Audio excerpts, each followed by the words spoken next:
Joe Biden and Vladimir Putin have agreed in principle to hold talks at a summit on tensions between Russia and Ukraine.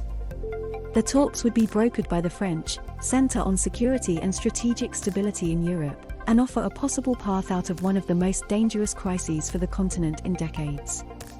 Washington said the meeting would only take place if an invasion hasn't happened, and White House Press Secretary Jen Psaki warned, "We are also ready to impose swift and severe consequences should Russia instead choose war."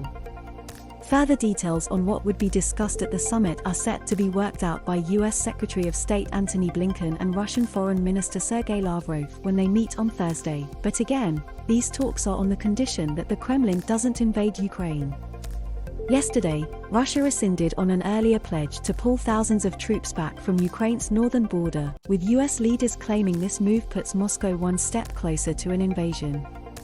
Military exercises in Belarus involving an estimated 30,000 Russian soldiers had been due to end on Sunday, but these drills have now been extended. This continued deployment has raised concerns that the personnel could be used to sweep down on the Ukrainian capital of Kiev, which is less than a 3-hour drive away.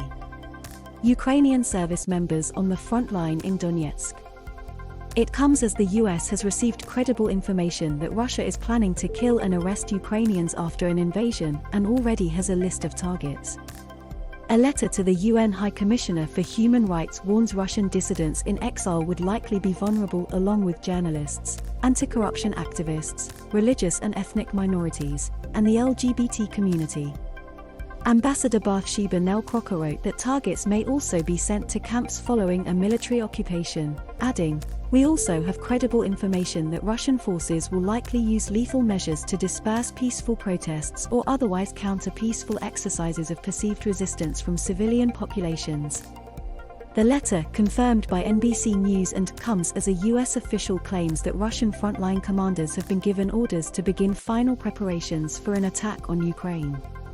That intelligence is said to have informed the White House's belief that Moscow intends to commence a full-scale assault very soon. Kiev volunteers stock emergency shelters amid warnings of imminent invasion. 139 priest says Ukraine would fight. In other developments, the US Embassy in Moscow has urged Americans in Russia to take greater caution and have evacuation plans that do not rely on US government assistance. Separatist leaders are also continuing to evacuate civilians out of the eastern Ukrainian regions of Luhansk and Donetsk as shelling intensifies. Leaders in Ukraine and the West fear these areas could be the flashpoint in igniting conflict. As warnings of war grow, fear is also being felt in neighboring Poland. 0:26 p.m., the biggest war in Europe since 1945. Early on Monday, Russian-backed rebels claimed 2 civilians were killed in shelling by Kiev government forces, according to a report by the RIA news agency.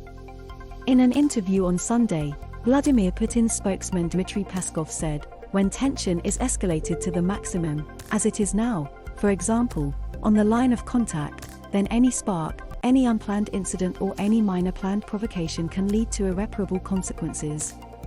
Ukraine's border is currently surrounded on 3 sides by an estimated 150,000 Russian soldiers as well as warplanes and equipment. How big is Russia's military and how does it compare with Ukraine? 0:49 Still time for Putin to pull back, Blinken says. Yesterday, the US Secretary of State told CNN, "Everything we are seeing suggests this is serious. Until the tanks are actually rolling, and the planes are flying, we will use every opportunity and every minute we have to see if diplomacy can still dissuade President Putin from carrying this forward." Boris Johnson spoke with French President Emmanuel Macron by phone on Sunday, and agreed that the coming week will be crucial for diplomacy. A Downing Street spokeswoman said the Prime Minister stressed that Ukraine's voice must be central in any discussions.